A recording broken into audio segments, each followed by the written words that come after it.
Nurul Hayat babi na biyu. Washe gari tunda ta tashi sallan asuba bata sake komawa ba, ta ɗan yi aikace-aikacen da za ta yi sannan ta shiga shirin makaranta. Ta ɗau lokaci zaune a falo bayan ta gama shiryawa. Can ta jawo wayarta da ke gefenta ta yi dialing number ta kai kunne a hankali har ya gama ringing ba a ɗaga ba. Ta ajiye wayar ta miƙe ta ɗau plate na cake da ta ci ta kai kicin. Karfe 7:30 ta fito gidan domin wucewa makaranta. Abaya ce ta allail jikinta baki sosai, abayar ta haska ta kasancewar ta fara. Tana kokarin rufe kofa da makulli. Ya buɗe kofar apartment ɗinsa ya fito. Bai ko kalli gefenta ba, ganin zai kulle kofarsa ya sa ta sauka a hankali ta basa waje tana kallonsa don ko considering ɗinta bai yi a tsaye wajen ba. Yau ma kamar jiya kananun kaya ne jikinsa. Yana sanye ne da deep blue polo mai wani rubutu da bata gani ba a gaban rigar da jean trouser baki. Ya gama rufe kofar yayi wucewarsa ba tare da ya kalli inda take tsaye ba. Kamar dai jiya, yanzu ma sai ta ga kamar sagin trouser ɗin yayi. Yaushe rabon duniya da shigan haukan nan, ta bisa da wani irin kallo. Bata san lokacin da ta ja wani dogon tsakin takaici ba. Lokaci ɗaya ya juyo yana kallon ta kamar jiran tsakin yake. Gabanta yayi mugun faduwa. Ya zare glass ɗinsa wanda hakan ya bayyana manyan idanuwansa masu kamar brown. Still ta yi inda take zuciyar tana bugawa tana kifta ido.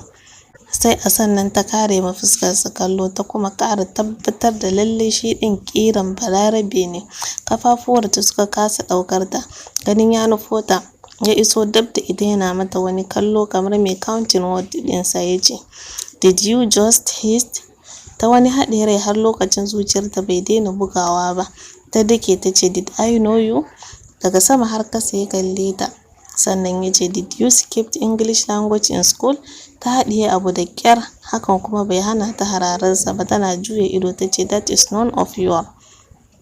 Kara ta yi a mugun tsorace, jin yadda ya yi gripping ɗinta da ƙarfi yana mata wani irin kallo har tana iya jiyo numfashinsa.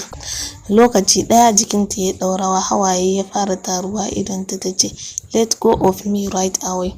Sai da ya gama kare mata kallo daga sama har ƙasa sannan ya tura ta ya ce, "We still remain in the same surrounding." Yana faɗin haka ya juya ya yi wucewarsa.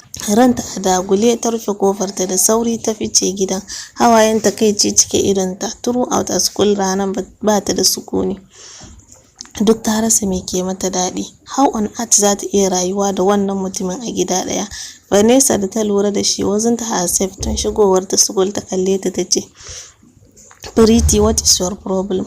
You look dull all day." Ta ɗan yi murmushi ta ja lemon da ke gabanta ta sha kaɗan ta ajiye don dama a cafeteria suke. Ta ce, "You don't worry friend, I will be okay. I will fix my problem." Vanessa ta ce, "Good." Sai bayan sallar la'asar ta koma gida daga school. Tana shiga apartment ɗinta ta saki duk da ta lura bai dawo ba don babu motarsa a gidan. But it will be safe, ta sa makullin. Tana idar da sallah za ta kwanta. Ta tuna za ta yi shopping don babu komai a gidan banda noodles. Ko kaɗan bata ji daɗin tuna hakan da ta yi ba. Gashi ba ta son fita. Ta kusa minti 10 zaune tana contemplating ta je dai ko ta hakura sai gobe. Ganin ba ta da option, ta miƙe jiki ba kwari ta fiddo babban fil ta yafa kan doguwar rigar jikinta don mai karamin hannu ne. Ta ɗau 'yar jakarta karama ta rataye a kafaɗa ta fita. Nearest shopping complex ta nufa a taxi. Ta yi duk shopping da za ta yi sannan ta dawo gida.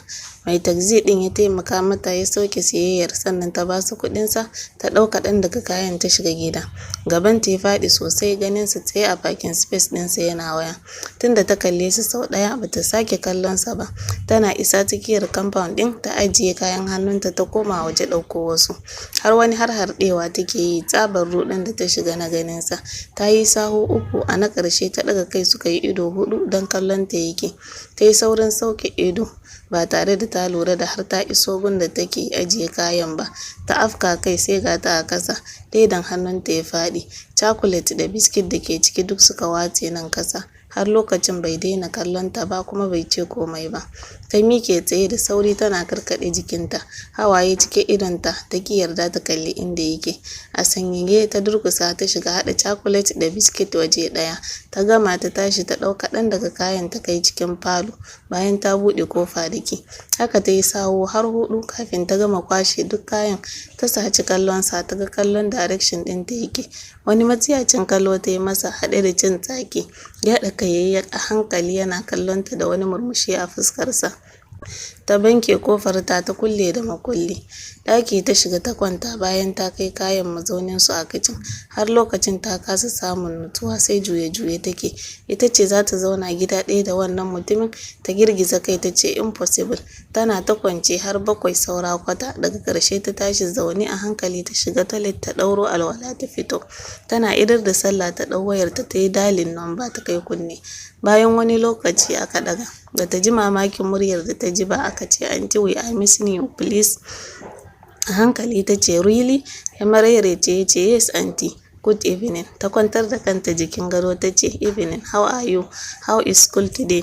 Ya ce fine aunty. Ta ce ina su days? Ya ce he is praying. Ta ce what about you?